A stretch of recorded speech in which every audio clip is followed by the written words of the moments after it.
lupa subscribe, like, comment, and share. Let's the story begins.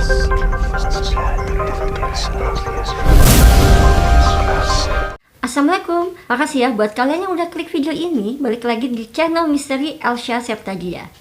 Kalian tahu nggak sih kisah tenggelamnya kapal feri Seoul di Korea Selatan yang meninggalkan luka yang dalam bagi seluruh masyarakat di Korea. Kejadian ini tuh tepatnya 6 tahun yang lalu pada tahun 2014, di mana tenggelamnya kapal feri Seoul ini yang telah menewaskan 304 korban. Dan yang bikin sedihnya adalah dari 304 korban itu ada 250 korban dari siswa-siswa sekolah Danwoo. Dan kejadian ini tuh menjadi kesedihan yang luar biasa bagi masyarakat di Korea Selatan. Kalau kalian tahu ini, apa yang menyebabkan 250 siswa ini tewas, kalian tuh bakal gemes banget dan mau marah, bikin emosi. Alasan mereka yang menyebabkan akhirnya banyaknya korban yang tewas pada kejadian itu. Buat kamu yang pada pengen tahu kejadian seperti apa, gue gak akan basa-basi, kita langsung aja ceritanya. Let's start the story. Tepat 6 tahun yang lalu, di tahun 2014, tenggelamnya kapal feri Seoul di Korea Selatan ini telah menewaskan sebanyak 304 korban. Dan yang bikin mirisnya dan sedihnya adalah 250 dari 304 korban itu adalah siswa-siswa sekolah Danwoo yang mereka ini berniat berwisata ke Pulau Jeju. Jadi nih ceritanya pada tanggal 16 April 2014, tepatnya pukul 8.49, ada sebanyak 325 siswa dari SMA Danwon di kota Ansan yang mereka ini tuh hendak berlibur ke Pulau Jeju. Pulau Jeju itu banyak tempat-tempat wisata yang indah di sana. Dan mereka ini hendak berlibur ke Pulau Jeju dalam rangka wisata tahunan dengan menaiki kapal feri Seoul. Kapal feri Seoul ini mengangkut hampir 500 penumpang dan pastinya mayoritas dari penumpang itu adalah siswa-siswa dari SMA Danwon. Dan mereka ini berangkat dari Incheon ke Pulau Jeju di Korea Selatan. Sebelum karam, kapal ini yang berbobot 6.825 ton ini itu berlayar dari pelabuhan Incheon pukul 9 malam sehari sebelumnya. Pada saat itu yang bertugas sebagai kapten adalah Kapten Lee Jun-suk yang memang dia punya kapasitas pengalaman berlayar pada rute tersebut. Pada saat tenggelam, menurut The New York Times, kalau kapal ini memuat kargo di geladaknya lebih berat 2 kali lipat dari berat yang diizinkan. Selain itu, kru kapal juga tidak memperhatikan faktor keamanan di kapal itu dengan adanya mobil, truk, kontainer yang memang tidak diikat dalam keadaan baik. Kalau dikutip dari The New York Times, mereka ini mengatakan kalau penyebab utama dari tenggelamnya kapal Seoul ini itu karena adanya renovasi kapal yang berbahaya. Renovasi ini disebut mendapatkan persetujuan dari regulator yang telah disuap dengan paket mewah wisata dan makan malam yang mewah. Perbaikan ini justru membawa petaka karena titik gravitasi kapal naik yang membuat kapal ini jadi tidak seimbang. Begitu kapal berbelok tajam, kapal malah justru miring dan terbalik. Hal ini diperparah pula dengan muatan yang tidak terikat dengan baik. Perjalanan yang direncanakan berlangsung selama 13 jam ini awalnya sih baik-baik aja, dan gak lama dari situ tanda-tanda petaka mulai muncul. Kejadiannya itu pada pagi hari ketika pada saat itu mereka ini sedang sarapan di kafetaria yang telah disiapkan. Saat itu kapal feri Seoul ini memasuki selat Maenggol yang dikenal memiliki arus bawah air yang kuat. Rekaman CCTV yang diambil pukul 8.40 waktu setempat, saat itu terlihat kalau sejumlah penumpang ini sedang menyantap makanan. Dan terlihat juga kalau beberapa siswa pada saat itu tuh kayak lagi pada ngumpul di geladak. Kabar soal kecelakaan kapal Seoul ini pertama kalinya itu datang dari panggilan telepon dari seorang murid. Stasiun pemadam kebakaran setempat menerima panggilan tersebut pada pukul 8.52 pagi. Pada pukul 8.52 waktu setempat, salah seorang penumpang merasakan ada hal yang aneh dalam kapal tersebut. Orang ini itu mencoba untuk menelpon pihak keamanan dan juga petugas melalui radio untuk memperingati keanehan yang mereka rasakan di dalam kapal tersebut. Namun tidak ada bantuan yang cepat dari petugas setempat. Sayangnya saat itu yang bertugas di anjungan kapal adalah perwira muda yang memang belum berpengalaman. Lalu perwira ini memerintahkan kapal untuk berbelok tajam. Nggak lama dari situ kemudian kapal Seoul ini itu miring dan akhirnya terbalik. Panggilan darurat pertama itu datang pada pukul 8.55 pagi. Tragedi kapal Seoul ini itu terjadi begitu cepat. Nggak lama dari setengah jam kapal itu dengan mudahnya tenggelam. Nggak lama dalam hitungan setengah jam kapal itu tuh tenggelam. Butuh waktu 2,5 jam sampai kapal feri ini benar-benar tenggelam.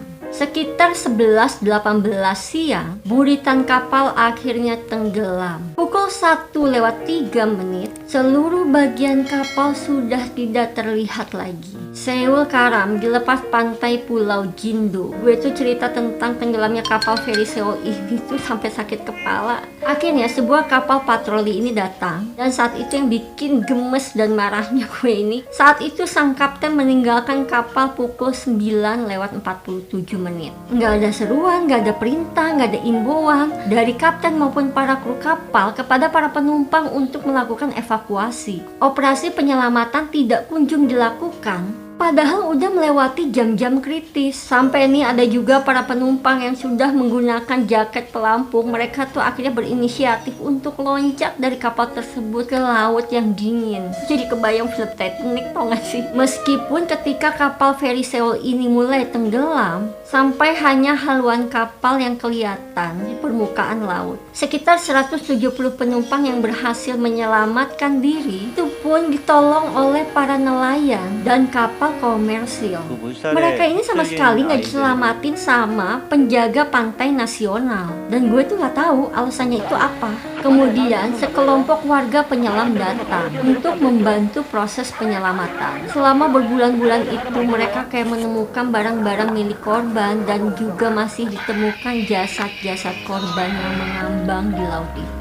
Lewat ponsel, kamera CCTV maupun komunikasi radio, masyarakat di situ tuh jadi tahu kejadian yang menyeramkan yang terjadi di dalam kapal feri Seoul itu. Salah satunya yang bikin gue nggak tahu ini orang moralnya gimana. Yang menurut gue kapten dan para kru kapal ini tuh manusia-manusia yang nggak berakhlak. Karena pada saat mereka udah tahu kalau kapal ini mau tenggelam, para siswa sekolah itu mereka malah justru disuruh pada masuk ke kamar mereka masing-masing, dan sama sekali nggak diberikan instruksi untuk menyelamatkan diri. Gak tahu lagi deh apa yang dirasain anak-anak itu ketika tahu kalau kapal tenggelam, tapi mereka malah suruh diem di dalam kamar. Seandainya saja kalau kapten dan kru kapal ini itu benar-benar mereka profesional menyelamatkan dulu para penumpang, bisa jadi korban ini tidak akan sebanyak ini dan mereka masih bisa diselamatkan. Kenapa gue jadi yang emosi ya? Dilansir dari The New York Times, total penumpang sebanyak 476 orang itu yang menjadi korban tenggelamnya kapal feri Seoul ini sebanyak 325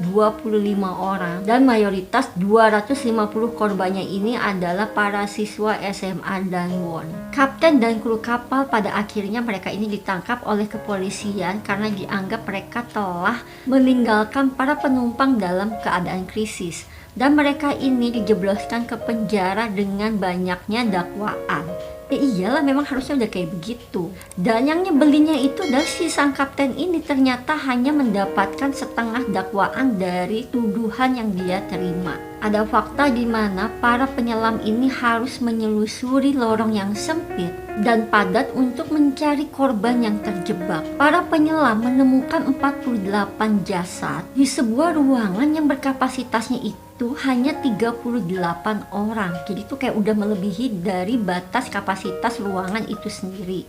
Jasad-jasad itu menggunakan jaket pelampung, dan diduga mereka adalah murid-murid dari SMA Danwon. Ya udah pasti kapten kapal Seoul Lee Jong-suk akhirnya mendapatkan banyaknya hujatan. Pria 69 tahun ini dianggap telah lalai dalam melakukan evakuasi dan dianggap bertanggung jawab dalam masalah ini. Ia tertangkap kamera menggunakan jaket pelampung saat diselamatkan dari dek atas kapal Sewol. Si kapten ini meninggalkan kapalnya yang sudah dalam keadaan miring di lautan. Bahkan dia mengabaikan jerit-jerit panik para penumpangnya. Jadi mereka tuh yang selamat adalah orang-orang yang sebenarnya loncat pada saat itu. Sementara orang-orang yang mematuhi perintah si kapten dan para kru kapal itu, yang mereka ini pada diam di tempat, ya mau gak mau pada akhirnya mereka lah yang jadi korban. Seperti yang kita ketahui, televisi Korea Selatan ini kan sering banget menyuguhkan acara-acara yang menarik. Namun setelah tragedi kapal Sewol itu, KBS, MBC, dan SBS membatalkan seluruh program variety show-nya mereka selama 21 sampai 27 April 2014. Jadi mereka ini media-media pada fokus dalam memberitakan tentang pemberitaan tenggelamnya kapal Sewol itu. Ada juga nih beberapa sejumlah film yang dibuat mengadopsi dari kisah naas tragedi tenggelamnya kapal Sewol ini. Salah satunya judulnya In the Absence, film yang bergenre dokumenter mengambil cerita dalam mengkritik pemerintah Korea Selatan atas terjadinya tragedi kapal Sewol ini. Kata absen pada film tersebut itu dimaksudkan ditujukan pada pemerintah. Film yang disutradarai oleh Seng Gyung-yi ini masuk dalam nominasi Piala Oscar pada pagelaran Academy Award yang ke-92 pada bulan Februari 2020 dalam kategori Best Documentary. Pemerintah Korea Selatan ini mendapatkan kritikan yang bertubi-tubi setelah tragedi kapal feri Sewol ini. Seminggu setelah kejadian itu, Perdana Menteri Korsel, Chung Hong-won, dia memutuskan untuk mundur dari jabatannya. Dia mengatakan bahwa hal yang benar dia lakukan adalah bertanggung jawab dan mengundurkan diri sebagai penanggung jawab kabinet. Ini dia katakan di depan para media. Kejadian itu tuh menjadi tragedi yang membuat Korea Selatan ini berkabung. Tragedi ini itu meninggalkan kenangan yang pahit serta luka untuk masyarakat Korea Selatan, khususnya bagi keluarga korban dari SMA Danwon yang seharusnya mereka ini lulus di tahun 2019 lalu. Tapi kita berdoa ya, mudah-mudahan keluarga korban ini dikasih kesabaran dan semoga aja nggak ada lagi nih kejadian yang kayak begini dan moral-moral dan akhlak manusia ini semakin baik. So buat kalian yang suka sama video ini jangan lupa untuk diklik subscribe-nya, like, komen, dan share. Makasih buat teman-teman yang udah pada nonton. Maaf kalau ada kurang dan salah-salah kata. Segitu dulu aja video gue kali ini. Sampai ketemu lagi di video-video misteri berikutnya. Bye.